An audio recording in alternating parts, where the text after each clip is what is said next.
It's just a routine form. Then why is my signature already here?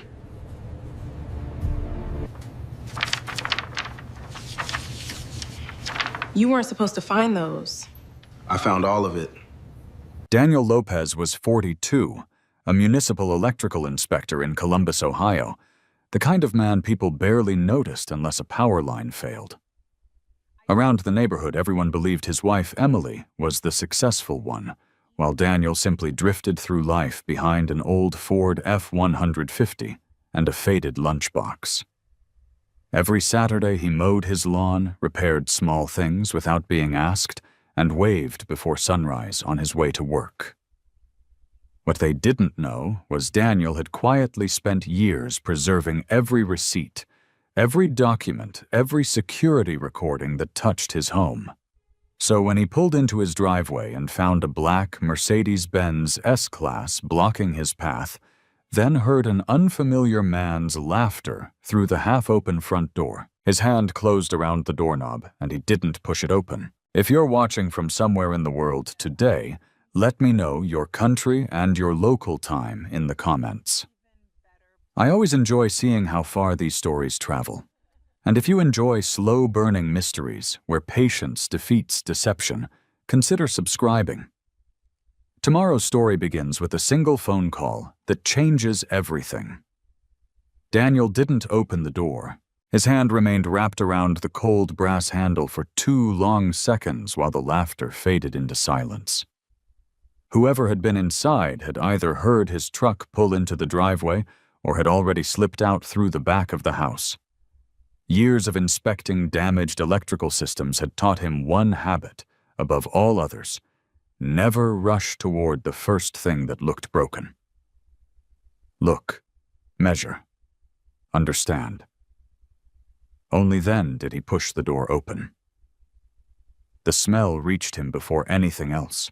Fresh coffee, vanilla candles, and beneath both of them a sharp trace of expensive men's cologne that didn't belong in his home. The living room looked almost perfect. Emily stood near the kitchen island wearing a cream-colored blouse and dark jeans, her expression settling into a practiced smile, almost a fraction too late. "Oh," she said, "you're home earlier than I expected." Daniel glanced toward the kitchen clock. 5:38. "I left work on time." She laughed softly. "I guess I lost track." Nothing in her voice sounded nervous. That bothered him more than if she had panicked. His eyes moved around the room without lingering on anything. A leather portfolio rested on the dining table. 2 white ceramic coffee mugs sat beside it. One still released a thin ribbon of steam. Emily noticed where he was looking. "My client stopped by." Daniel nodded once. "For the house listing?" "Yes." "I thought you usually met clients at your office." "He wanted to see comparable neighborhoods," she answered quickly, almost too quickly. Daniel picked up his lunchbox and carried it toward the kitchen. He set it beside the sink. The coffee mug nearest him had a faint crescent of dark lipstick on its rim. The second mug carried no lipstick. Instead, a clean thumbprint rested in the thin layer of condensation. Whoever had held it couldn't have left more than a few minutes earlier. Emily opened the refrigerator. "I'm making chicken tonight." "Sounds good." His voice remained calm. She waited. He asked nothing. The silence stretched longer than she seemed comfortable with. "You okay?" she asked. "Long day." He walked toward the hallway. His work boots clicked softly across the hardwood floor. Halfway down the hall, he noticed something else. Tiny grains of pale gravel. Their driveway used dark river stone near the flower beds. These pebbles were lighter, almost white. Construction gravel. He crouched for only a second before standing again. His expression never changed. The bedroom looked untouched. The bathroom sink was dry. Nothing obvious. Yet something felt slightly out of alignment, like a picture frame hanging 1 degree crooked. Back downstairs, Emily placed dinner ingredients on the counter. You hungry? In a little while. Daniel stepped onto the covered back patio. The evening air carried the scent of fresh-cut grass. Beyond the wooden privacy fence lawn, sprinklers clicked rhythmically across neighboring yards. His eyes drifted toward the driveway. Fresh tire marks curved across the concrete, wider than most sedans. He walked slowly to the garage. The security camera mounted above the side entrance pointed exactly where it always had. But the tiny green power light wasn't glowing. He reached up. The power cable had been unplugged. Not cut, simply unplugged. He plugged it back in. The green light returned instantly. He said nothing. Inside, Emily called him for dinner. During the meal, she spoke about mortgage rates, new listings in Dublin, and a family relocating from Cincinnati. Daniel listened. He answered when spoken to. Nothing more. Several times, Emily glanced toward him as though expecting a question that never came. After dinner, Daniel washed the dishes. Emily usually insisted on doing them herself. Tonight, she didn't object. Instead, she remained on the patio, scrolling through her phone. The screen illuminated her face every few seconds. Daniel couldn't read the messages from where he stood. He wasn't trying to.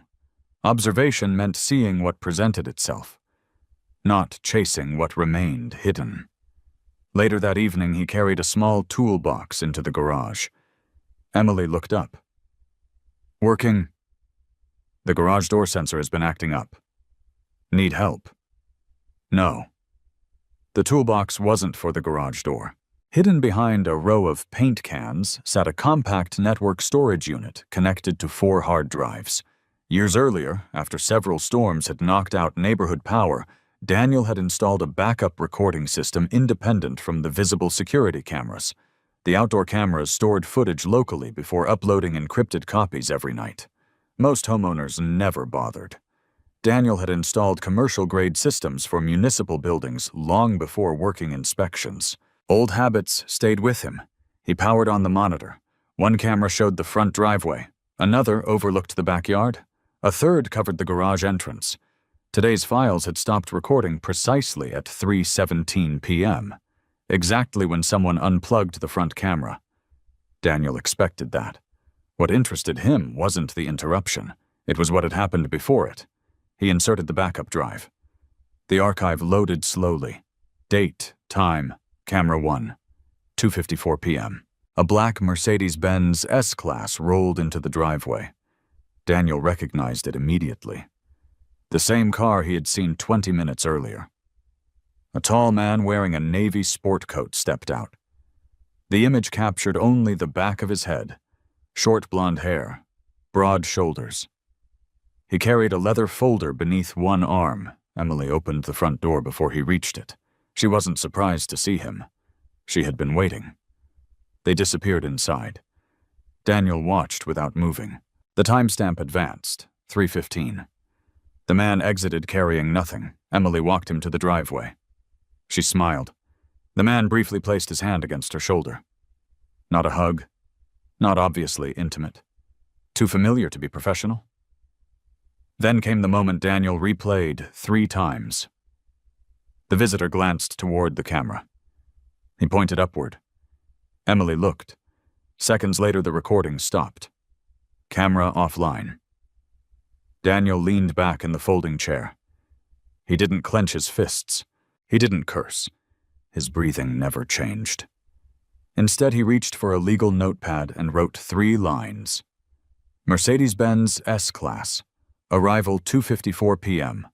Camera disconnected 3:17 p.m. Then he wrote one more sentence beneath them. Someone who knows where the cameras are has been here before. He closed the notebook. From inside the house, he heard Emily laughing quietly during a phone conversation. Her voice floated faintly through the garage door.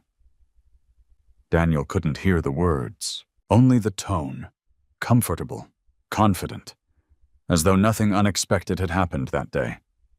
He shut down the monitor. Not because he had finished looking, because he had seen enough for one night. Evidence wasn't useful if anger rushed ahead of it. Tomorrow he would need fresh eyes. As he locked the garage and walked back toward the kitchen, headlights swept briefly across the front windows. A familiar silver SUV slowed outside the house. Their neighbor, Linda Parker, lowered her window. "Daniel," she called cheerfully. "I almost stopped by earlier. I saw that beautiful Mercedes here again this afternoon. Your wife's business must really be taking off." Daniel stopped walking. Again. Not today. Again. He smiled politely. Maybe it is. Linda waved and drove away. Daniel stood motionless in the warm Ohio evening, one word echoing far louder than the engine disappearing down the street. Again. Daniel woke before sunrise the next morning. He always did. At 5:10 a.m., the coffee maker clicked on automatically.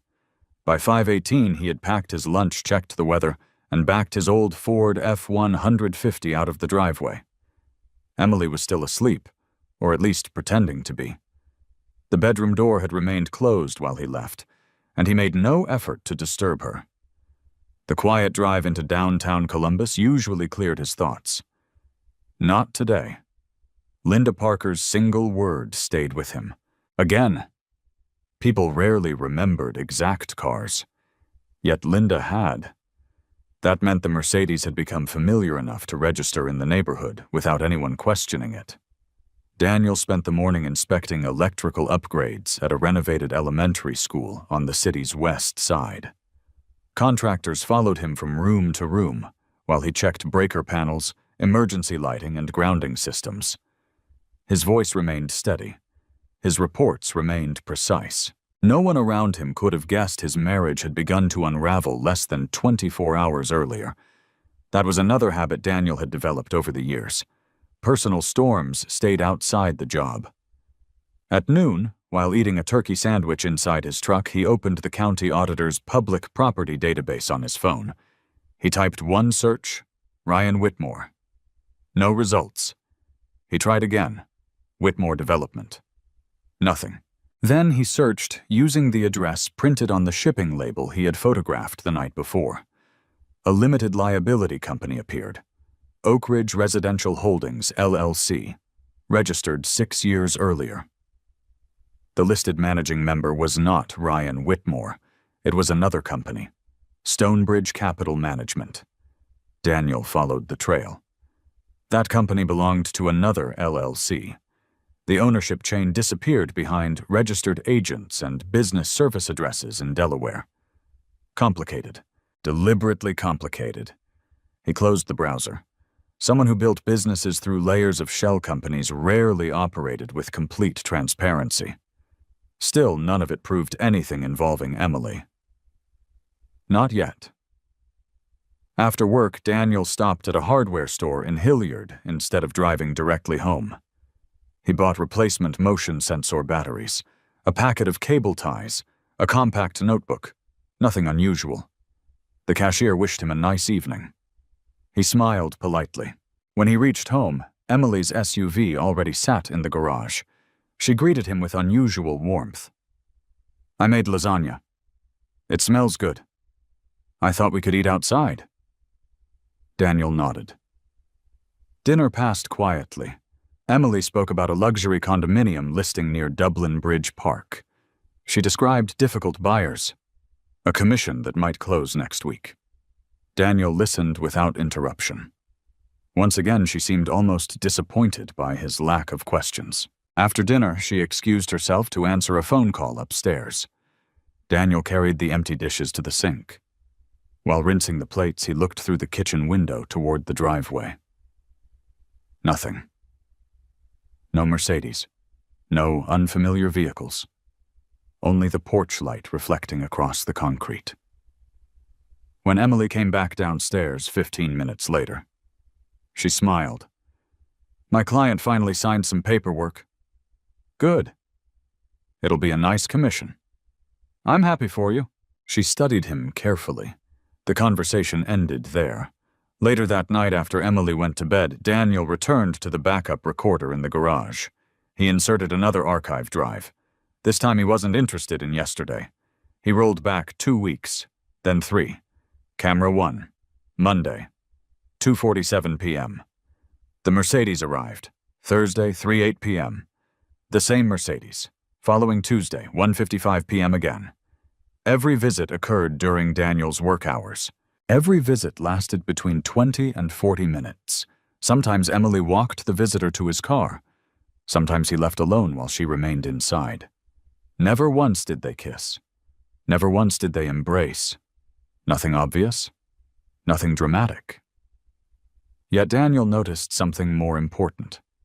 Emily always looked toward the camera before the visitor departed, as though checking whether someone else might be watching. He paused the footage. Zoomed in. The image quality degraded. Still, the visitor's face became just clear enough. Early 40s, clean cut, expensive watch, confident posture. Daniel saved 3 still images onto a flash drive. The next evening, he drove to a small coffee shop near Easton Town Center. Across the table sat his longtime friend, Kevin Morales. The two men had served together years earlier as volunteer emergency responders after severe tornadoes damaged several Ohio counties. Kevin now worked as an investigator for a large commercial insurance company. His job involved fraud, not criminal investigations, patterns, documentation, people trying to hide money. Daniel placed the flash drive on the table. "I need an opinion." Kevin looked at him. "What kind?" "Just look." He opened the images on his laptop. Kevin leaned closer. "You know this guy?" "No." "Looks familiar." Kevin enlarged one photograph. Then another. His eyebrows narrowed. "I've seen him somewhere." "You sure?" "I think." Kevin leaned back. "Give me a day." Daniel nodded. "I don't need favors. You never ask for them. Just tell me if you recognize him." Kevin closed the laptop. "You look calm." "I am?" "No, you're controlled." Daniel didn't answer. Kevin had known him long enough to recognize the difference. They talked about football for another 15 minutes before leaving. Neither man mentioned the photographs again. On Friday afternoon, Daniel received a text. Only 4 words. "Come by my office. No rush." Kevin's office overlooked Interstate 270. Insurance claim files lined every wall. Without saying anything, Kevin handed Daniel a printed article from a Columbus business journal published 8 months earlier. The headline featured a photograph. There he was, the same man from the driveway, Ryan Whitmore, founder and managing partner of Whitmore Urban Redevelopment Group. The article described Ryan as one of Central Ohio's fastest-growing real estate investors. Luxury townhomes, commercial renovations, mixed-use developments, awards, public appearances, charity dinners. The article painted him as a polished entrepreneur helping reshape neglected neighborhoods. Kevin tapped another page. I remembered where I'd seen him. Daniel read silently. The second document wasn't flattering. A civil lawsuit, dismissed, no admission of wrongdoing. Allegations involving concealed property interests through multiple LLCs. Nothing criminal, nothing proven. Still. Patterns. Kevin folded his arms. I'm not saying he's dirty. I know. I'm saying he hires lawyers who enjoy making ownership difficult to trace. Daniel looked out the office window. Traffic flowed steadily below. What would someone like him want with my house? Kevin answered carefully. I don't know. And Emily? Kevin hesitated. I'm not going to guess. Daniel appreciated that answer more than speculation. As he stood to leave, Kevin spoke again. If this becomes legal? Daniel looked back. Don't confront anybody until you know exactly what you're holding. Daniel gave a slight nod. I wasn't planning to. Driving home, Daniel took the longer route through Upper Arlington instead of the freeway. His thoughts followed evidence instead of emotion. Ryan Whitmore wasn't hiding from the public. He was featured in magazines, interviewed on local television, photographed at charity galas. Men like that usually preferred reputation over secrecy. which meant whatever was happening at Daniel's house had another purpose, something larger than an affair. By the time he reached home, dusk had settled across the neighborhood. A delivery van pulled away from his driveway. A medium-sized package rested beside the front door. Emily opened it before Daniel could reach the porch. "Oh," she said casually. "Just marketing materials." Daniel glanced at the shipping label. For less than a second. Long enough. Recipient Ryan Whitmore. Care of Emily Lopez. Same address. Their address. Emily quickly peeled the label from the box and crumpled it into her pocket. She smiled as though nothing unusual had happened. Daniel smiled back. Inside, however, one conclusion quietly settled into place. Ryan Whitmore wasn't merely visiting his house. He was using it. Daniel waited until Monday morning before taking the next step. Waiting had become part of the strategy. A hurried decision might satisfy anger, but it rarely protected a future. Every fact he collected needed to survive scrutiny, not just suspicion. If someone eventually asked how he reached his conclusions, every answer had to be supported by a document, a timestamp, or a witness. By 8:30, he had finished inspecting a commercial warehouse on the east side of Columbus. At 9:15, instead of returning to City Hall, he drove toward downtown. Franklin County Recorder's Office occupied an aging government building whose marble floors had carried generations of attorneys, surveyors, and homeowners. Daniel signed in at the public records counter. The clerk smiled politely. Property address. Daniel slid a small note across the counter. The woman typed for several seconds. There are several filings connected to this parcel. Daniel expected that. I'd like copies of everything filed within the last 12 months. She nodded. It may take a little while. I'll wait. 25 minutes later, a thick stack of documents landed in front of him. Mortgage records, tax notices, historical deeds, survey maps, insurance notifications, routine paperwork. Daniel carried everything to a reading table beneath the large windows overlooking High Street.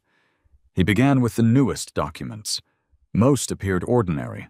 Annual tax assessment, utility easement confirmation, HOA correspondence. Then he reached a document dated just 23 days earlier. Request for certified ownership verification. Applicant Emily Lopez. Purpose pending financial transaction. Daniel read the line twice.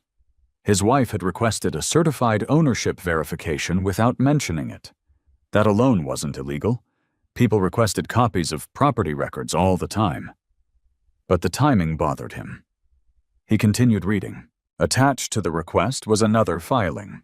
Preliminary transfer affidavit, not completed, not recorded, only partially prepared.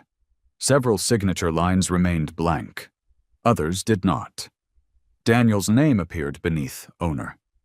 The signature looked remarkably similar to his own, until he examined it carefully. His signature always slanted slightly upward. This one remained perfectly level. The capital D in Daniel curved differently. The final stroke of the L stopped too early. A casual observer would never notice. Daniel noticed immediately. Years earlier, while purchasing their home, he had signed nearly 80 pages of mortgage documents. He remembered exactly how he wrote his name. He closed his eyes for a moment, not because he felt overwhelmed, because certainty had quietly replaced doubt. Someone had practiced writing his signature. The clerk walked past. Everything okay?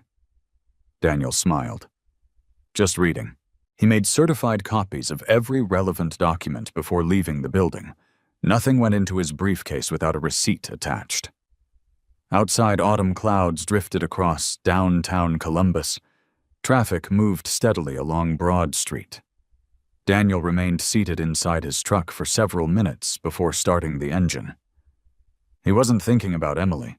He was thinking about process, forgery, property transfers, financial transactions. These weren't problems solved through confrontation. They belonged inside conference rooms and courtrooms, not kitchens. He drove next to the Franklin County Auditor's office. Public tax records confirmed what he already knew. The home remained jointly owned by Daniel and Emily Lopez. No transfer had been completed. Yet. The unfinished affidavit suggested someone intended to move ownership somewhere else. Daniel folded the copies neatly. One question remained. Who had prepared the paperwork? That afternoon, he searched the name printed at the bottom of the draft affidavit. Law Office of Michael Reynolds, Reynolds and Pierce Legal Group, West Gay Street, Columbus. The firm's website listed real estate transactions, estate planning, and commercial contracts. Daniel scheduled an appointment for the following morning. He didn't mention Emily. He simply requested a consultation involving property documentation. The receptionist found an opening at 9. Tuesday arrived cool and gray. Daniel parked outside the law office 10 minutes early. The reception area smelled faintly of polished wood and fresh coffee. Family photographs decorated one wall. Framed newspaper articles covered another. Attorney Michael Reynolds entered exactly on time. He appeared to be in his late 50s. Silver hair, navy suit, measured movements. His handshake was firm without trying to impress. "What can I help you with, Mr. Lopez?" Daniel placed the certified copies onto the conference table. "I'd like you to tell me what you see." Michael adjusted his reading glasses. He began quietly reviewing each page. Minutes passed. Neither man spoke. Finally, Michael placed both palms flat on the table. "Where did you obtain these?" "County records." "They're certified?" "Yes." Michael nodded once. "Good." He picked up the preliminary transfer affidavit again. "This document was never officially recorded." "I noticed." "That's fortunate." Daniel waited. Michael continued. "Someone appears to have been preparing for a transaction." "What kind?"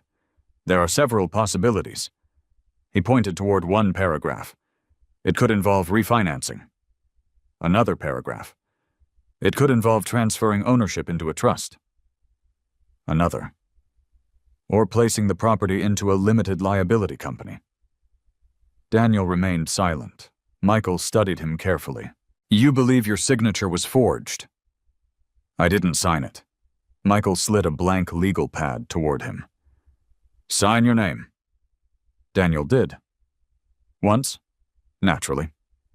Michael placed the signatures side by side. His expression changed almost immediately. "I see what you noticed." "The angle?" "The rhythm." Michael tapped the forged version. "Whoever copied your signature focused on appearance." He tapped Daniel's genuine signature. "This one flows." Daniel folded his hands. "What happens now?" Michael leaned back. "Nothing." Daniel looked up. "Nothing."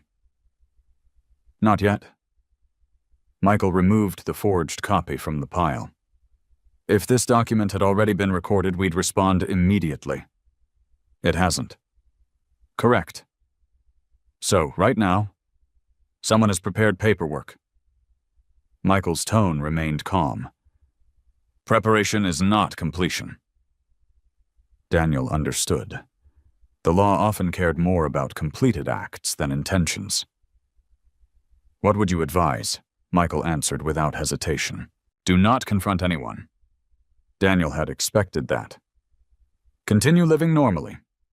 "I can do that." "Collect documents." "I'm already doing that." "Keep originals." "I have them." Michael smiled slightly. "I thought you might." Daniel hesitated before asking the question that mattered most. "If someone wanted to move ownership without my knowledge," Michael interrupted gently, "they would eventually need more than a copied signature." "What else?" "Identity verification." "Not always." "True. But increasingly, yes." Michael folded his hands. "The larger concern isn't this document." "What is?" "The fact that someone believed preparing it was worth the effort." Silence settled across the office. Michael opened another folder. If I represented you moving forward, we'd begin building chronology. Timeline. Exactly. When did unusual events begin? Daniel answered carefully. About 3 weeks ago. Visitors?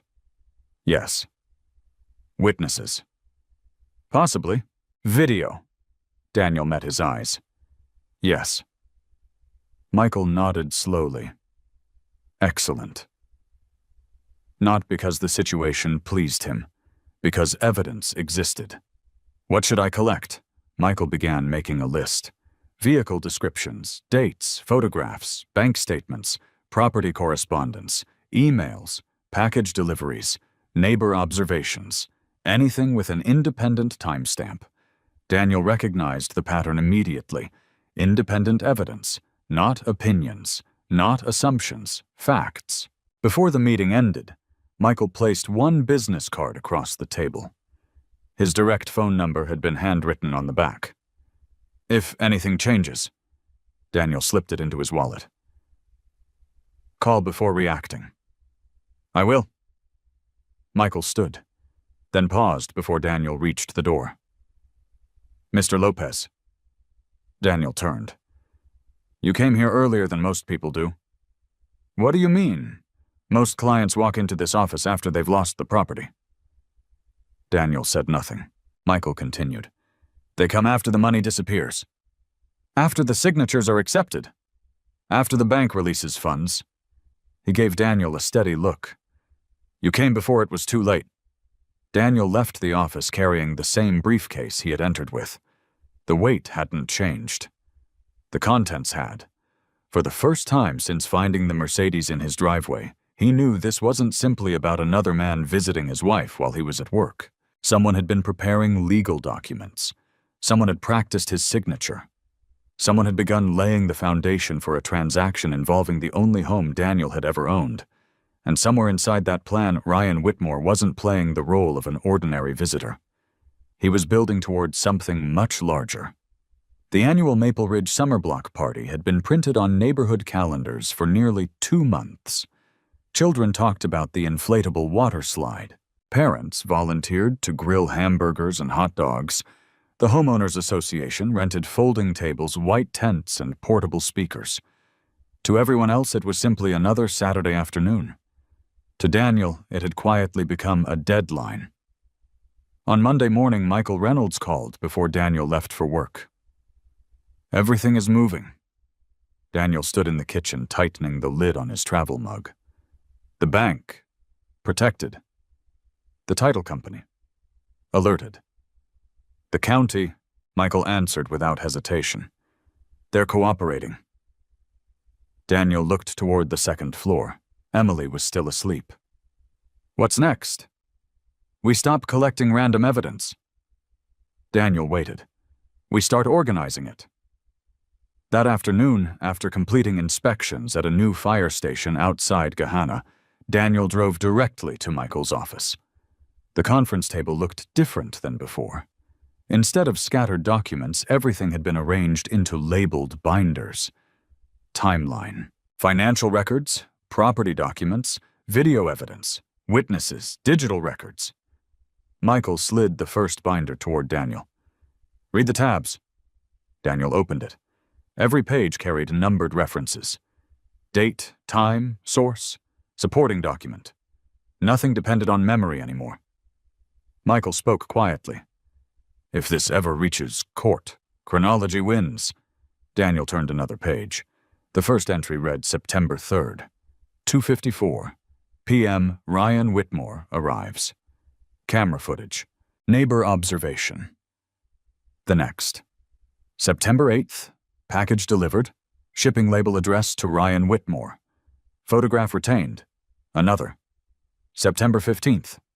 Ownership verification request submitted by Emily Lopez. Certified county record. Every event connected naturally to the next. Daniel realized something. Individually, each incident looked harmless.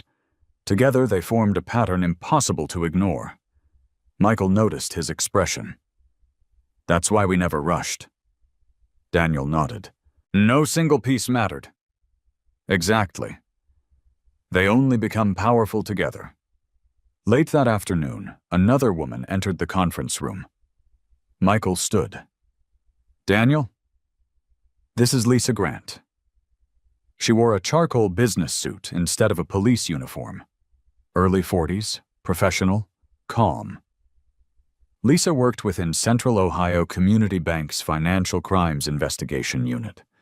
She placed a thin folder onto the table. I've reviewed your affidavit. Daniel thanked her. Lisa continued. We also completed an internal review. Michael remained silent, allowing her to lead. Our records show 3 separate attempts to inquire about refinancing your property.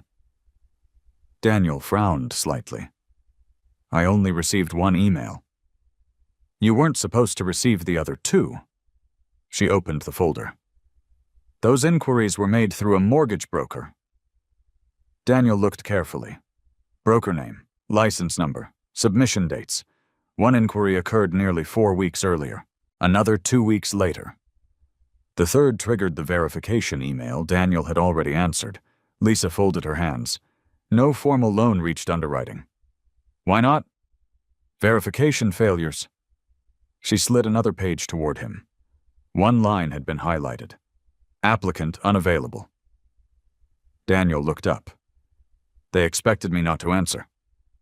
Lisa nodded once. They expected someone else to answer. Silence filled the room. Michael finally spoke. This confirms intent. Lisa agreed. But we still need completion. Daniel understood. Preparation, attempt, completion. The legal difference mattered.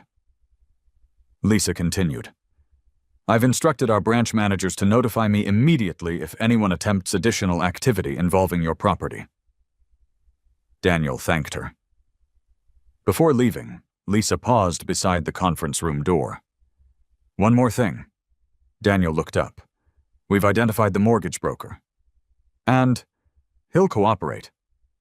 Voluntarily. Lisa smiled faintly. He doesn't know he's a part of your story. Tuesday evening, Daniel reviewed every backup drive again. Not because he expected something new, because organization required repetition. He labeled folders carefully. Driveway camera, garage camera, front entrance, neighbor screenshots, bank records, package deliveries. Every file existed in 3 separate locations. He even printed QR codes linking physical documents to encrypted digital copies. Years working with municipal infrastructure had taught him that systems failed only when there was no redundancy. Emily walked into the garage carrying 2 bottles of water. You've been spending a lot of time out here. Daniel accepted one. Cleaning old files. She looked around. You always organize everything. It saves time later. She laughed. I wish I were that organized. Daniel looked at her for a brief second. You've been busy too. Very. She leaned casually against the workbench. Ryan's helping me with a commercial listing. Daniel nodded. He seems successful. He is. Emily smiled. He's very generous with his time. Daniel simply drank his water. No questions, no accusations. Emily eventually returned inside. The garage fell silent again. Wednesday brought another unexpected development. Sarah Jenkins knocked on Daniel's front door just after dinner. She carried a small casserole dish. I made too much. Daniel thanked her. Before leaving, she hesitated. Can I ask something? Sure. I hope I'm not being nosy. Daniel smiled. What is it? Is Ryan moving into Maple Ridge? Daniel kept his expression unchanged. I don't know, Sarah laughed. I only wondered because Emily mentioned he might be around more often. Daniel nodded politely. I haven't heard. Sarah seemed satisfied. She walked home. Daniel watched from the porch until she disappeared across the street. Emily? Mentioned. He wrote the conversation into his notebook immediately. Another small piece. Another witness. Thursday afternoon, Michael called again. The HOA president returned my call. Daniel slowed his truck onto the shoulder of a quiet road before answering. And they confirmed attendance. For what? The summer block party. Daniel waited. Ryan Whitmore registered as Emily's guest. Daniel stared through the windshield. Guest, officially?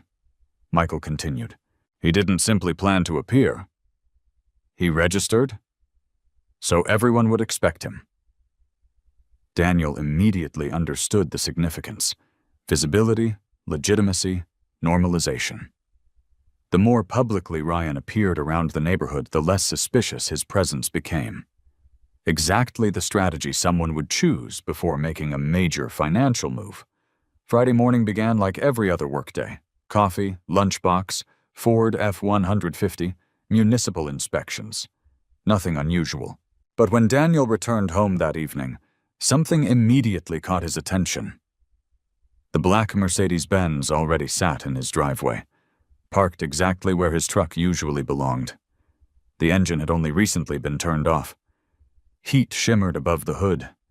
Daniel parked along the curb instead. He stepped out slowly. Ryan emerged from the front door carrying no briefcase this time, only car keys. Emily followed several steps behind. She smiled as though everything were perfectly ordinary. Daniel? You're home? Daniel nodded. Looks like it. Ryan walked forward confidently. Good seeing you again. Daniel shook his hand. Likewise. Ryan glanced toward the summer block party banner hanging across the neighborhood entrance. Big day tomorrow. So I've heard. Ryan smiled. I've always believed neighborhoods matter. Daniel met his eyes. They do. For a moment, neither man spoke. Then, Ryan climbed into the Mercedes. The engine started with a quiet growl. As the car rolled away, Daniel noticed something almost invisible through the rear window. A folded blue folder rested on the back seat. The cover displayed the silver logo Daniel had seen blurred in Sarah's Facebook photograph. This time he read it clearly. Buckeye Title Services. Ryan disappeared around the corner. Daniel remained standing beside his truck. No anger, no panic, only another fact. Another company, another connection. He entered the house. Emily smiled naturally. You'll be at the block party tomorrow, right? Daniel placed his keys onto the kitchen counter. I wouldn't miss it. She seemed genuinely pleased. So will Ryan. I figured. Emily stepped closer. It'll be nice. Daniel looked at her quietly. Yes. It'll be memorable. Neither of them realized they meant entirely different things. Upstairs that night, after Emily had fallen asleep, Daniel sent one final text message. To Michael. Everything is ready. Michael's reply arrived less than 30 seconds later. Then tomorrow, we stop watching. And we let the evidence speak. Saturday arrived bright and unusually cool for late September. By 9 o'clock, Maple Ridge Estates looked more like a small-town festival than a suburban subdivision. White tents lined the neighborhood park. Children raced between bounce houses. A local high school jazz trio tuned their instruments beneath the pavilion. The smell of charcoal drifted through the air. Neighbors laughed as if they had known one another forever. Daniel arrived carrying 2 folding chairs and a cooler filled with bottled water. He wore jeans, a navy polo shirt, and the same worn baseball cap he used for yard work every weekend. Nothing about him attracted attention. That suited him perfectly. He greeted everyone the same way he always had. A handshake, a quiet smile, simple conversation. No one suspected he had spent the past month building a legal timeline detailed enough to survive a courtroom. Across the park, Emily looked radiant. She wore a light blue summer dress and moved easily between conversations. She introduced new residents, helped arrange desserts, checked on children. Every smile appeared effortless. Ryan Whitmore arrived 20 minutes later. The black Mercedes rolled slowly past rows of parked vehicles before stopping beside the clubhouse. Several neighbors noticed immediately. Luxury cars always attracted attention. Ryan stepped out wearing khaki slacks, a crisp white shirt, and sunglasses. Confident, relaxed, as though he belonged there. Emily walked toward him before anyone else did. Their greeting remained careful. No embrace, no obvious intimacy, only familiar smiles. Daniel noticed something else. Ryan carried the same dark leather portfolio he had seen twice before. This time Daniel observed exactly where Ryan placed it. Not in his car, not beneath a table. Inside the clubhouse office. He watched through the open doorway. Ryan spoke briefly with HOA President Tom Edwards before setting the portfolio inside a locked cabinet. Then both men returned outside. Interesting. Daniel made no note. He simply remembered. Around noon, the neighborhood gathered beneath the main pavilion for raffle drawings. Tom Edwards stepped onto the small wooden stage. "Ladies and gentlemen." Applause interrupted him. "We've had another fantastic year." More applause. Tom thanked volunteers, recognized local sponsors, announced improvements planned for the community entrance. Then he smiled toward Ryan. "And we'd also like to thank Ryan Whitmore." Several heads turned. Ryan has generously offered free consultation regarding future property values here in Maple Ridge. Neighbors clapped politely. Ryan stood briefly, happy to help. Daniel watched Emily. She looked genuinely pleased. Ryan continued. "I've also volunteered to answer any questions homeowners may have about refinancing renovations or increasing home equity." That sentence landed differently. Daniel noticed several neighbors nodding. Some even looked interested. Property values, refinancing. Exactly the language that had been quietly circling Daniel's life for weeks. After the announcements ended, residents formed small discussion groups around Ryan. He spoke confidently. Housing trends, interest rates, market appreciation. Everything sounded reasonable, professional. Daniel approached slowly with a paper cup of coffee. Ryan smiled immediately. "Daniel, enjoying the day?" "I am." Ryan gestured towards nearby homes. "Beautiful neighborhood." "It is." "I've been telling everyone these houses are significantly undervalued." Daniel sipped his coffee. "Maybe." Ryan laughed. "You're hard to impress." "I work with infrastructure." Daniel answered calmly. "I've learned numbers matter more than promises." Ryan smiled again. "They certainly do." Neither man blinked first. Finally, another homeowner interrupted to ask about mortgage rates. Ryan turned away naturally. Daniel walked toward the food tables. Nothing dramatic had happened. Yet. Around 1:30, Sarah Jenkins organized another neighborhood photo. "Everybody," she waved enthusiastically. "Let's get one giant picture." Families gathered beneath the large maple tree near the clubhouse. Nearly 60 residents squeezed together. Daniel stood beside Tom Edwards. Emily stood several feet away beside Ryan. Sarah raised her camera. "Closer together." People laughed. Another step, another laugh. Click, click, click. Daniel noticed something through his peripheral vision. Ryan quietly handed Emily a folded envelope while everyone adjusted positions. The movement lasted barely 2 seconds. No one else appeared to notice. Daniel did. He didn't react. He simply memorized it. Minutes later, while children collected snow cones, Emily disappeared toward the clubhouse, still carrying the envelope. Daniel waited exactly 30 seconds before walking in the same direction. He didn't hurry. Inside the clubhouse hallway, he heard voices. Emily, Ryan, another man. Daniel recognized neither voice nor face. The third man wore a gray suit despite the outdoor event. He carried a slim briefcase. The clubhouse office door remained slightly open. Daniel stopped outside the nearby restroom. Close enough to hear. Not close enough to be seen. The unfamiliar man spoke first. Everything only needs one final signature. Ryan answered quietly. We'll have it, Emily asked, and closing warm. Within 10 days.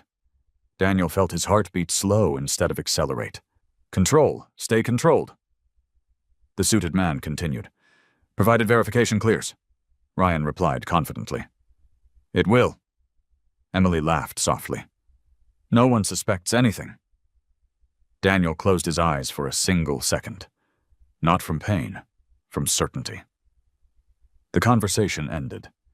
He stepped inside the restroom before the office door opened. Running water masked the sound. When he emerged 2 minutes later, the hallway stood empty. Outside, the festival continued without interruption. Children laughed, music played, neighbors discussed football scores.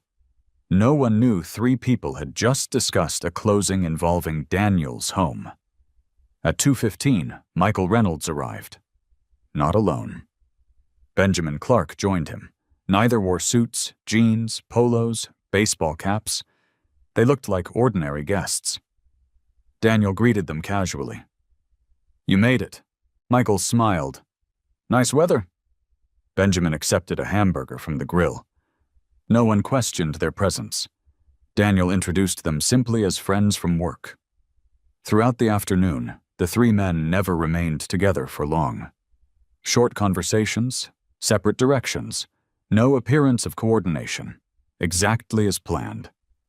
At 3 o'clock, Benjamin quietly approached Daniel beside the beverage tent. The mortgage broker is here. Daniel frowned slightly. Where? Benjamin nodded subtly toward the parking lot. A heavyset man wearing sunglasses stood speaking with Ryan beside the Mercedes. I confirmed his identity. Daniel watched without staring. So that's him, Benjamin continued. He submitted the inquiries. Knowingly. We don't know yet. Daniel nodded. Michael joined them moments later carrying 3 cups of lemonade. Without looking toward Ryan, he spoke quietly. The title representative arrived 15 minutes ago. Daniel followed his gaze carefully. The gray-suited man from the clubhouse office now stood speaking with HOA President Tom Edwards, Buckeye Title Services. Exactly the logo Daniel had seen inside the Mercedes.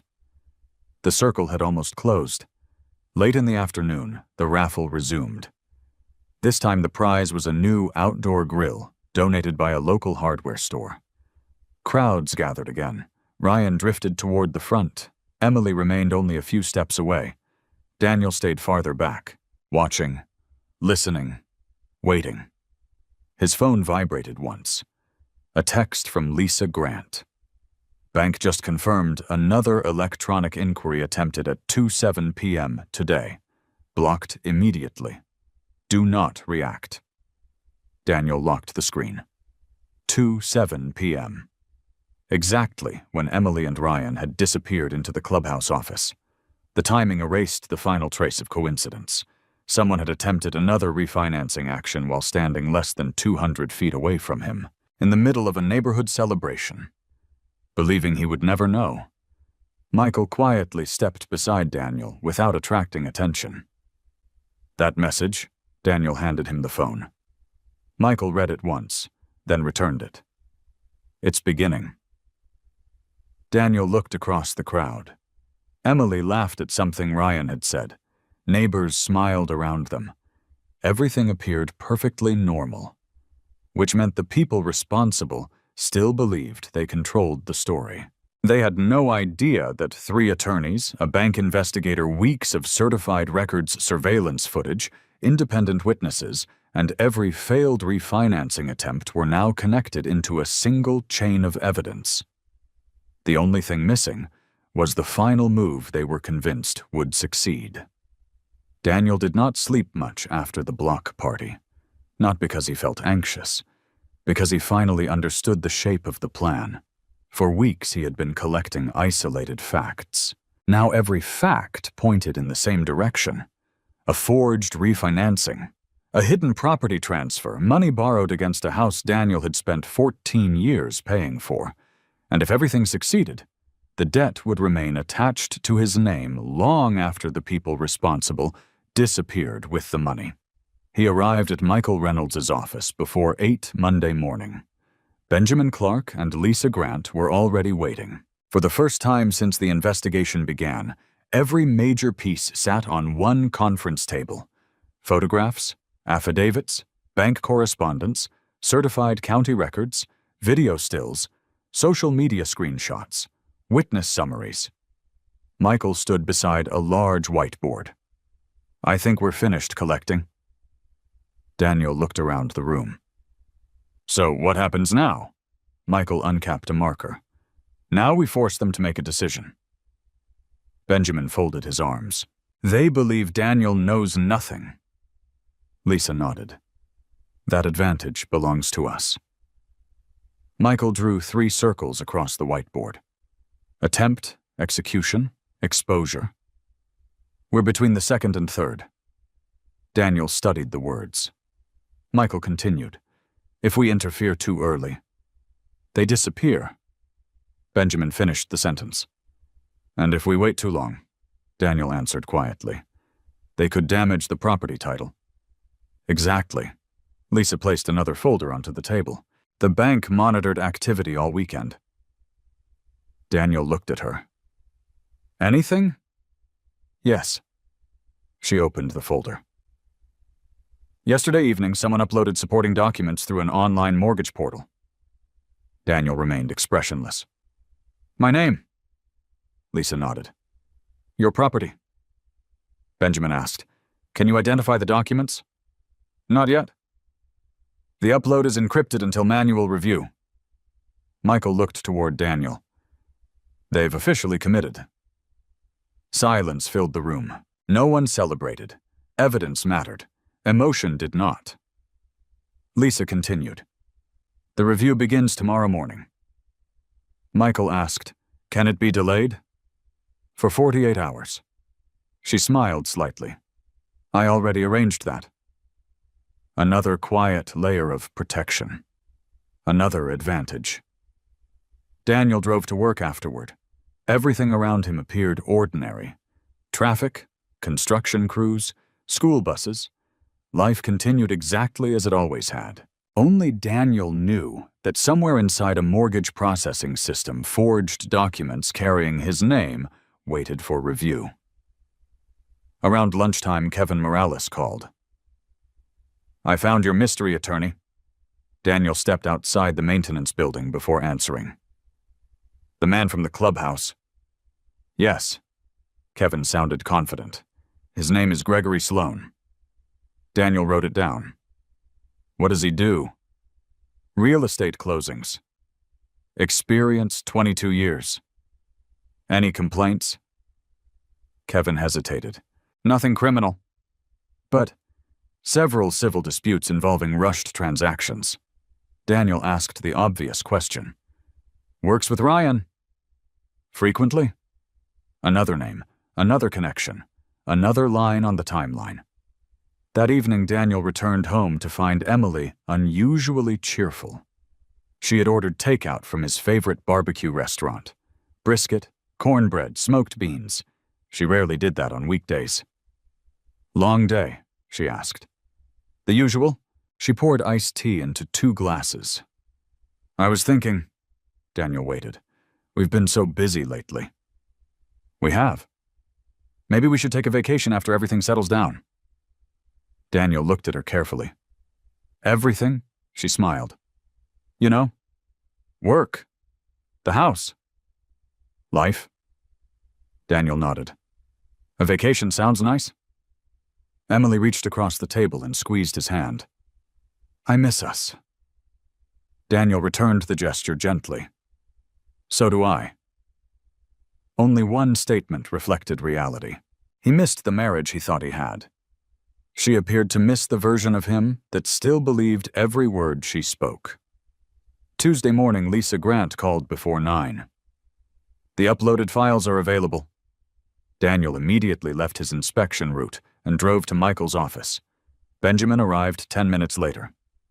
Lisa connected her encrypted laptop to the conference room monitor.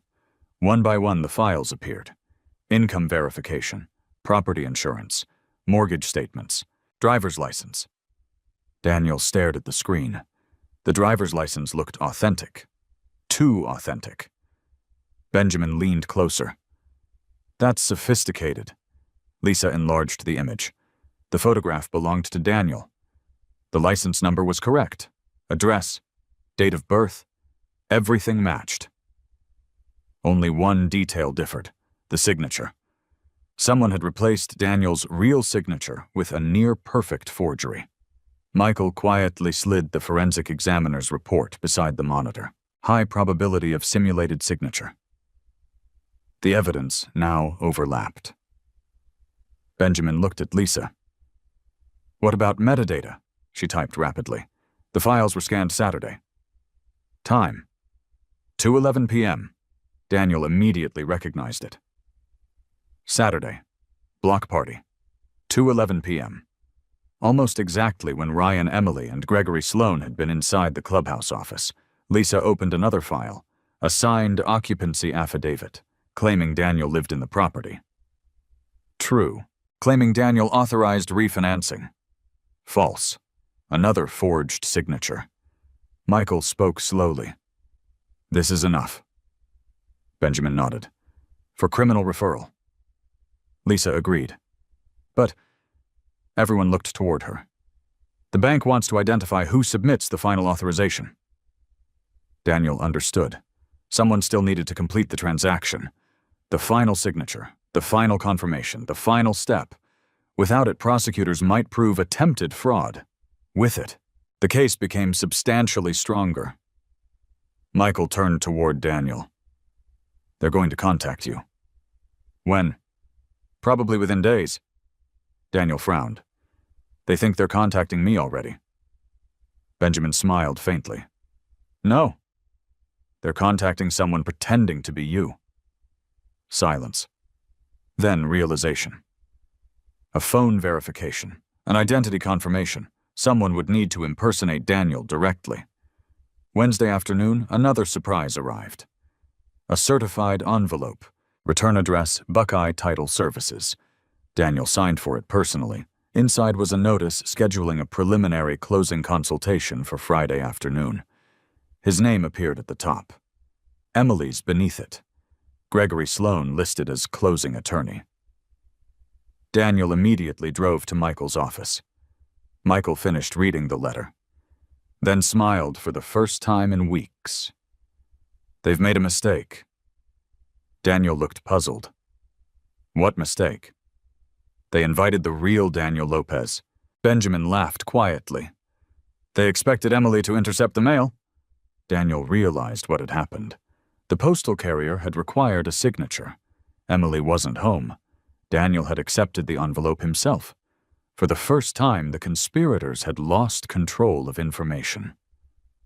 Lisa looked toward the letter. This changes everything. Michael nodded.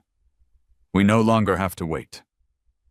Daniel looked from one face to another. So Friday, Michael placed the letter carefully back into its envelope. Friday, Benjamin added. They think they're preparing a closing. Lisa closed her laptop. They're actually preparing an evidence collection. Daniel drove home as evening settled across Columbus. Emily stood in the kitchen making coffee. Anything interesting in today's mail? Daniel removed the certified envelope from his truck before entering the house. He left it locked inside the glove compartment. Then he smiled naturally. Just bills. Emily relaxed almost instantly. She never asked another question. Daniel noticed. She expected a letter. She didn't receive it, but she assumed it had not yet arrived, which meant she would continue acting exactly as planned. As Daniel looked across the dinner table that evening, he realized something remarkable. For the first time since the strange Mercedes appeared in his driveway, every advantage belonged to him. Emily still believed she was leading him toward a carefully prepared trap. She had no idea that the trap now belonged to someone else, and Friday would determine exactly who walked into it.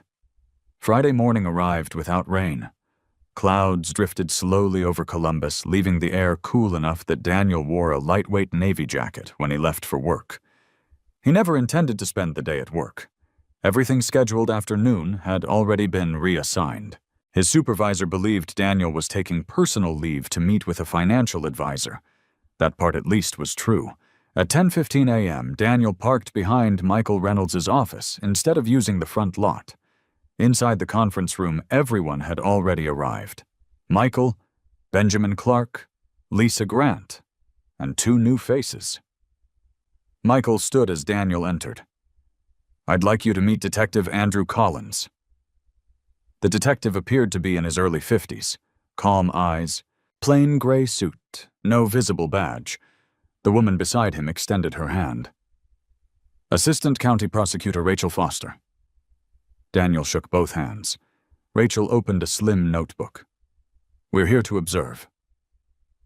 Daniel sat quietly. Michael placed the certified letter from Buckeye Title Services in the center of the table. "Closing consultation." 1 o'clock. Benjamin nodded. "They expect Daniel."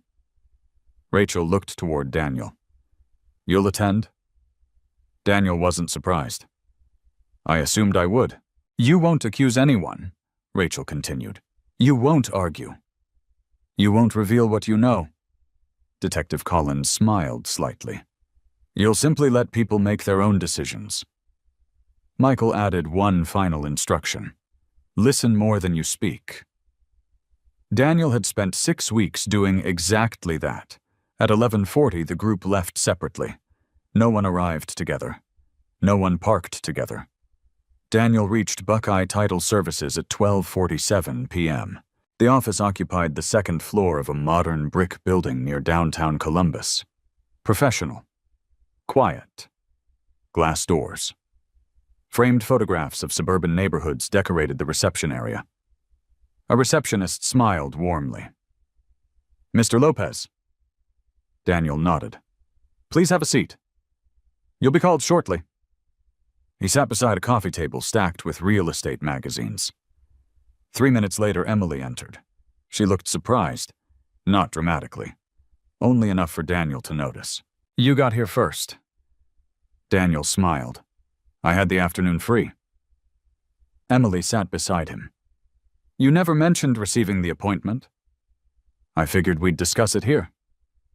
She looked at him for a second longer than usual, then smiled. "That makes sense." Her phone vibrated. She glanced down, typed a quick response. Less than 1 minute later, Ryan Whitmore entered through the front doors. His confidence remained unchanged. He wore a charcoal suit and carried the familiar leather portfolio. Behind him walked Gregory Sloan, the attorney Daniel had only previously seen from a distance. Gregory extended his hand. "Mr. Lopez." Daniel shook it. "Good afternoon." Gregory smiled professionally. "We're simply reviewing preliminary paperwork today." Daniel answered calmly. "That's what the letter said?" Ryan nodded politely. "Nothing complicated." Daniel looked directly at him. "I like uncomplicated." The receptionist approached. "We're ready." She led all 4 into a spacious conference room. A polished oak table filled the center. Bottled water waited beside leather folders. Gregory sat at the head, Emily beside him, Ryan across from her. Daniel chose the chair nearest the door. Gregory opened the leather folder. As I explained previously, Daniel noticed something. Previously, Gregory caught himself immediately. As Emily and Mr. Whitmore understand, a tiny mistake, barely noticeable. But Daniel noticed, so did Emily. She shifted slightly in her chair. Gregory continued smoothly. "The purpose today is simply reviewing refinancing options." Daniel nodded. "No obligation, correct." Gregory slid several papers across the table. "If everyone agrees, we'll proceed with documentation." Daniel looked down. The first page carried his full legal name. Daniel Anthony Lopez, correct? Property address, correct. Mortgage balance, correct? Estimated market value, correct? Loan request, $425,000. Daniel slowly turned the page. Signature lines appeared near the bottom. Blank. Gregory smiled reassuringly. No rush. Read everything. Daniel did. Page after page. Every document appeared professionally prepared. Most contained truthful information. Exactly enough truth to disguise the lies. Benjamin had predicted this. Truth made fraud harder to recognize. Daniel reached the occupancy affidavit. His expression never changed. Another forged version already existed inside the bank's records. This copy remained unsigned. Interesting. Ryan leaned forward. Any questions? Daniel looked toward Gregory instead. Actually, I have several. Emily remained perfectly still. Gregory smiled. Of course. Daniel pointed toward the appraisal summary. Who ordered this? Gregory answered immediately. Our office. Daniel nodded. Then another question. When? Gregory checked the paperwork. Approximately 3 weeks ago. Daniel looked at him quietly. Interesting. Gregory's smile weakened, almost imperceptibly. Daniel continued. I don't remember authorizing one. Silence. Only for 2 seconds. Ryan answered first. It was probably discussed. Daniel looked toward him. Probably. Ryan corrected himself. I mean, Emily may have mentioned it. Daniel turned toward Emily. Did you? Emily hesitated. Barely. I mentioned looking into refinancing. Daniel nodded once. Looking into it? Not approving it.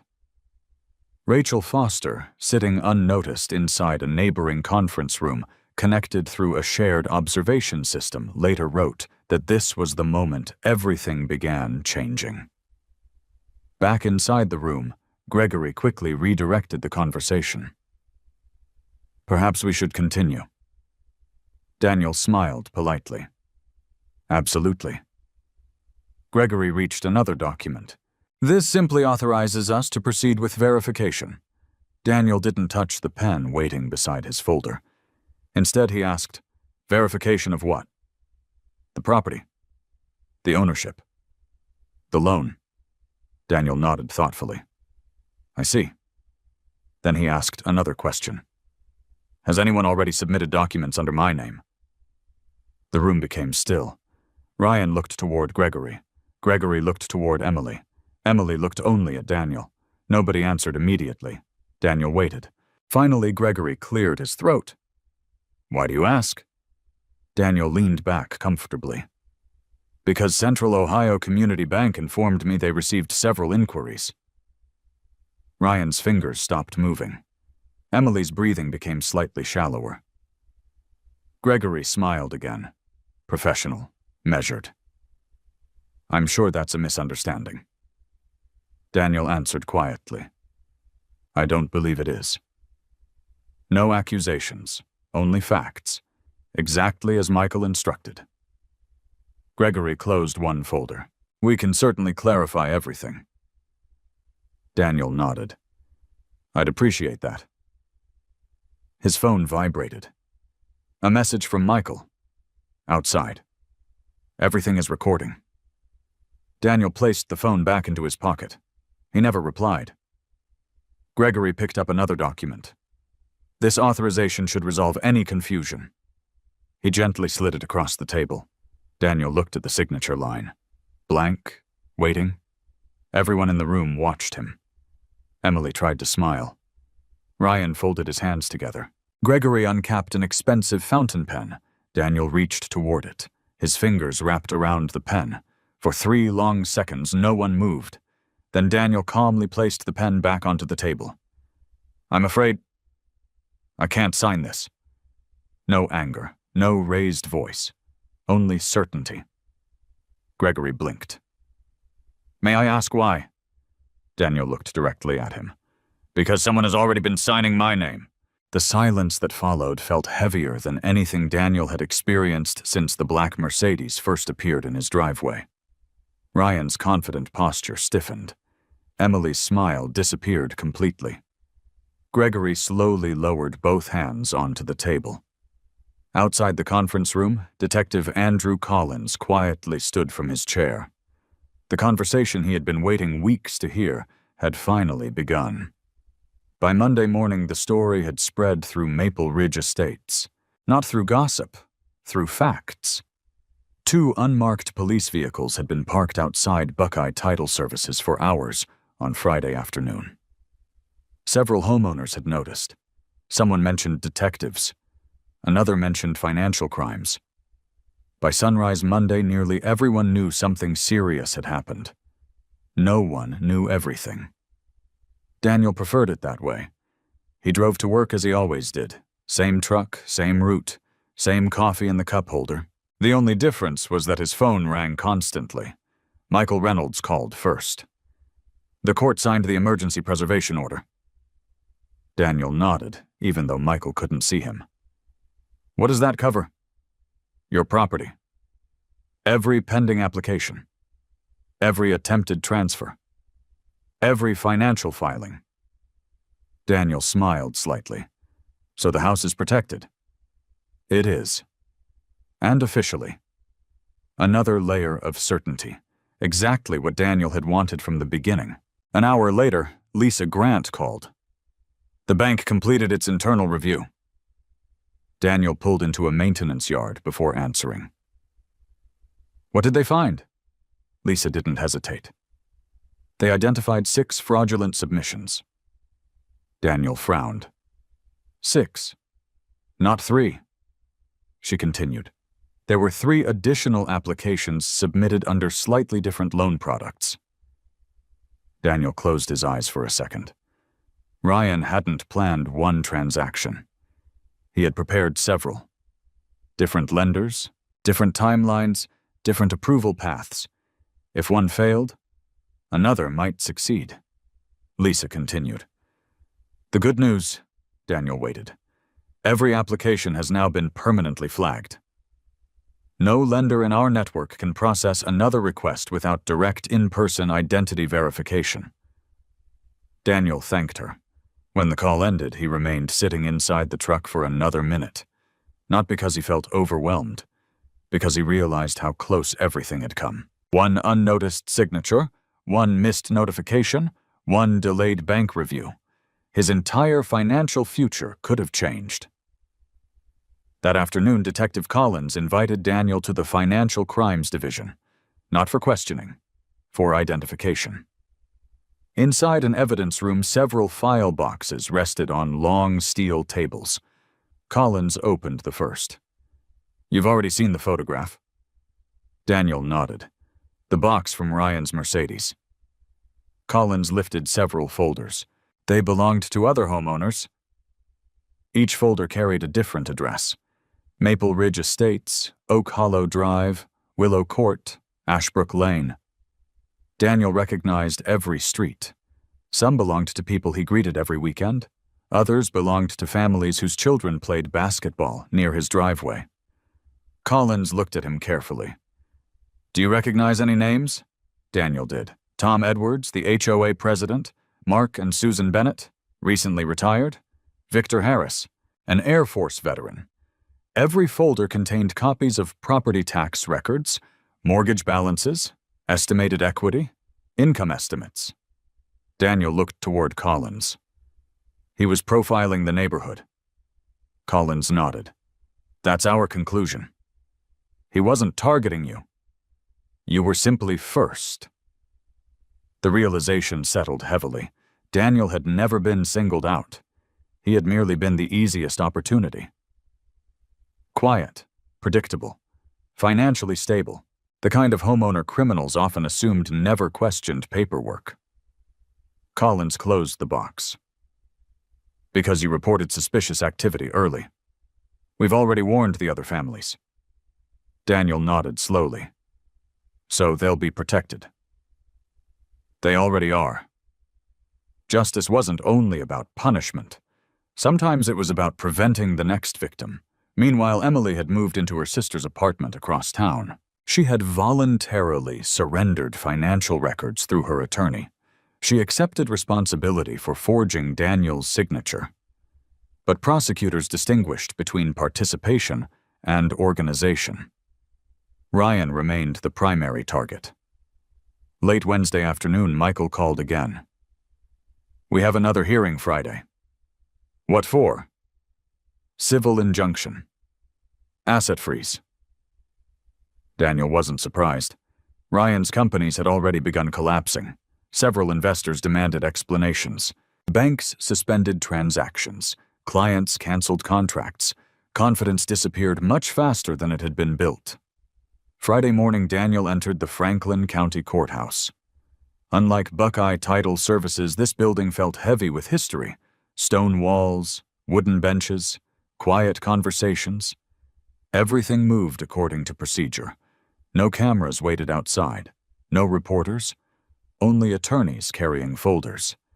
Inside courtroom 4, B. Judge Eleanor Brooks reviewed emergency motions. Ryan sat beside 2 defense attorneys. He looked completely different. No expensive confidence, no relaxed smile, dark circles beneath his eyes. His tailored suit no longer made him appear successful, only tired. Emily entered separately with her own attorney. She never looked toward Ryan. Daniel noticed that immediately. The alliance that had once seemed unbreakable had disappeared.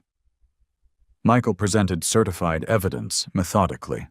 Property records, mortgage attempts, bank affidavits, forensic handwriting reports, digital submission logs. Nothing dramatic. No speeches, just evidence. Ryan's attorneys argued that no loan had actually funded. No money had changed hands. Therefore, they claimed no financial loss occurred. Judge Brooks listened patiently. Then she asked one question. "Was the attempt voluntary?" Rachel Foster stood. "No, Your Honor. It required forged identity documents." The judge nodded. Another question. "Were multiple attempts made?" Rachel handed forward Lisa Grant's report. 6. Judge Brooks reviewed every page. Several minutes passed without anyone speaking. Finally, she looked up. "The court finds substantial evidence of deliberate, fraudulent conduct." She signed the order. Emergency asset freeze. Expanded financial investigation. Protection of all affected property owners. Ryan lowered his head. Daniel watched quietly. Again, he felt no triumph, only completion. Outside the courtroom, several Maple Ridge homeowners waited. Tom Edwards approached Daniel first. "I owe you an apology." Daniel looked confused. Tom sighed. "I trusted Ryan. So did many of us," Daniel answered honestly. Tom shook his head. "I should have asked more questions." Daniel smiled faintly. "So should everyone." Tom extended his hand. "You probably saved several families." Daniel accepted the handshake. "I only asked questions when something didn't make sense." Word spread quickly after the hearing. Neighbors who had once admired Ryan's expensive car now discussed identity theft prevention. Families began checking credit reports. Several homeowners placed fraud alerts on their accounts. The neighborhood changed. Not through fear, through awareness. That evening, Daniel returned home. For the first time in weeks, the driveway looked exactly as it should. Only his truck stood there. No black Mercedes, no unfamiliar tire tracks, no unanswered questions. He unlocked the front door. The house felt strangely quiet. Emily had removed most of her belongings days earlier. The living room echoed slightly. Photographs remained on the walls, but many shelves stood empty. Daniel walked into the kitchen. On the counter sat one final envelope, addressed simply Daniel. His attorney had already told him it would be there. Emily's goodbye letter. He looked at it for several seconds, then picked it up. He didn't open it. Not yet. Some truths had already been spoken. Others could wait until he was ready to hear them. Outside, evening sunlight stretched across the empty driveway where everything had begun. Daniel stood silently at the window. The strange car was gone. The lies were gone. The uncertainty was gone. Only one final legal step remained before this chapter of his life could truly end. 3 months later, autumn settled over Columbus. The maple trees lining Maple Ridge Estates had turned shades of red and gold, scattering leaves across sidewalks Daniel had walked hundreds of times before. Life had become quieter. Not because the past had disappeared, because the noise surrounding it finally had. Daniel stood in the driveway one Saturday morning washing his old Ford F-150. The same driveway where a black Mercedes had once parked without invitation. The same stretch of concrete where suspicion had quietly begun. Now there was only sunlight reflecting across clean pavement. Linda Parker walked over carrying a plate covered with aluminum foil. "Fresh apple pie?" Daniel smiled. "You really didn't have to." "I wanted to." She handed him the pie, then looked toward the empty driveway. "I keep expecting to see that Mercedes." Daniel laughed softly. "I don't." Linda nodded. "I suppose that's healthy." She walked home. Daniel watched her disappear around the corner before returning to washing the truck. Simple moments had started feeling valuable again. A week later, Michael Reynolds invited Daniel to lunch. Not for legal strategy, for closure. They met at a small diner overlooking the Scioto River. Michael ordered black coffee. Daniel chose a turkey sandwich. Neither man opened a file. For the first time in months, there wasn't one to open. Michael stirred his coffee slowly. "The criminal case is moving exactly as expected." Daniel nodded. "I read the update." Ryan Whitmore had been formally charged with multiple counts involving attempted mortgage fraud, identity theft conspiracy, and possession of unlawfully obtained financial records. Investigators had uncovered additional victims outside Maple Ridge. The pattern stretched across several Ohio counties. Several former business associates had agreed to cooperate. The investigation continued expanding. "What about Gregory Sloan?" Daniel asked. Michael smiled faintly. "No charges." The evidence supported what we believed. He failed to verify. He didn't participate knowingly. Daniel was glad to hear it. The law had separated carelessness from criminal intent, exactly as it should. "And Emily," Michael took a careful breath. "She accepted a plea agreement." Daniel looked out the restaurant window. Traffic crossed the bridge in steady lines. "What does that mean?" "She admitted responsibility. She'll cooperate fully." "Reduced charges." Daniel remained silent. Michael didn't press him. After several minutes, Daniel asked, "Did she say anything?" Michael reached into his briefcase. He removed a sealed envelope. "She asked me to give you this." Daniel recognized the handwriting immediately. The letter he had left unopened weeks earlier. He accepted it quietly. "I never read it." "I know." Michael didn't ask whether he intended to. Some decisions belonged only to the person carrying them. That evening, Daniel sat alone on the back porch. The air smelled of fallen leaves and distant fireplaces.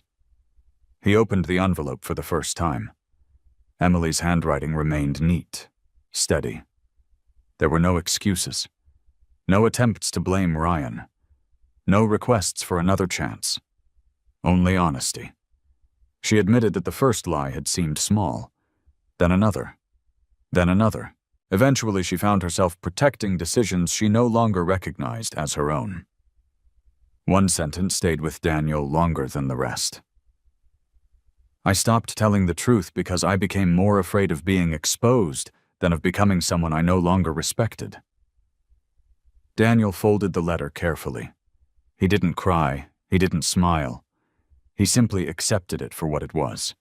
An explanation, not a correction. Some damage could be understood without being undone. Winter approached. The divorce became final with surprisingly little conflict.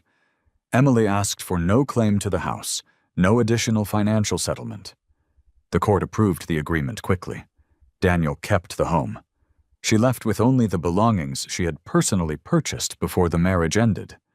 Neither argued. Neither appealed. The chapter closed with signatures that this time everyone knew were genuine. Several months later, Maple Ridge Estates held another neighborhood gathering. This one looked remarkably similar to the previous year's block party. Children played, neighbors laughed, food covered long picnic tables. Only one difference stood out. A representative from the county sheriff's office hosted a free identity protection seminar. Another table offered credit monitoring information.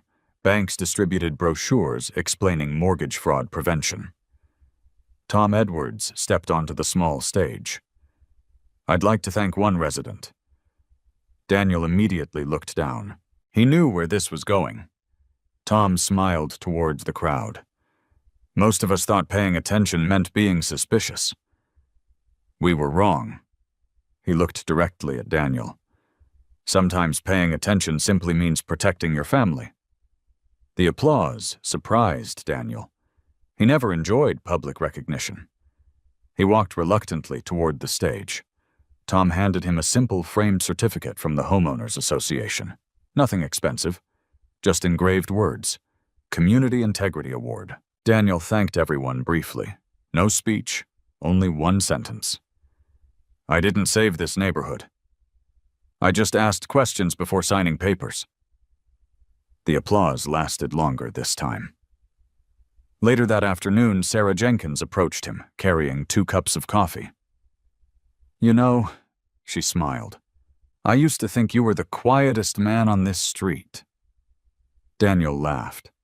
"I still am." She shook her head. "No. Now I think you're the calmest." There was a difference. Daniel understood it immediately. Silence wasn't weakness. Calm wasn't surrender. Sometimes the strongest response was refusing to react until the truth had enough room to reveal itself. As the sun lowered behind the neighborhood, Daniel walked home carrying the framed certificate beneath one arm. He paused halfway up the driveway. For a moment he looked at the exact place where the strange Mercedes had first been parked. That single, ordinary afternoon had almost destroyed everything he had built. Instead, it had revealed something far more valuable. Patience, preparation, evidence. None of them had shouted. None of them had demanded revenge. Yet together they had been stronger than every lie carefully constructed against them. Daniel unlocked the front door.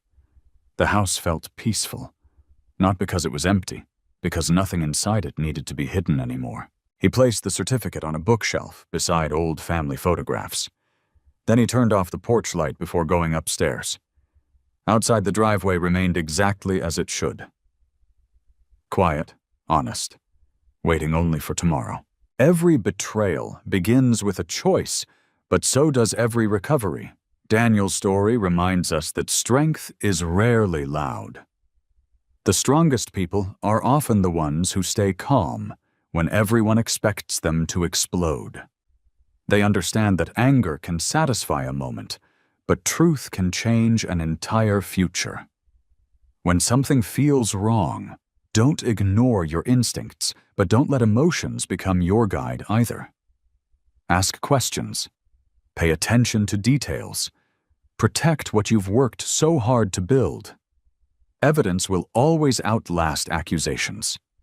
Patience will always outlast panic, and integrity will always outlast deception. Sometimes justice doesn't arrive with dramatic revenge. Sometimes it arrives quietly through careful preparation. Honest people doing their jobs, and the courage to trust the truth even when standing alone. Perhaps you've experienced a moment when someone underestimated your silence, mistook your kindness for weakness, or believed you would never discover the truth. If so, remember that your character is worth more than proving someone wrong.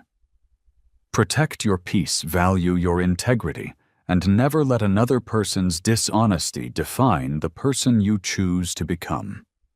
The people who remain calm, think clearly, and refuse to abandon their principles often walk away with something far more valuable than victory. They walk away with themselves. Now I'd love to hear from you. If you were in Daniel's position, what would you have done the moment you saw that strange car in your driveway? Would you have confronted them immediately or gathered evidence first? Share your thoughts and your own experiences in the comments below. I read as many as I can, and your perspective may encourage someone else facing a difficult situation today. And if this story kept you watching until the very end, please subscribe to the channel and turn on notifications. Tomorrow's story explores another unforgettable moment where quiet wisdom proves stronger than appearances, and I can't wait to share it with you.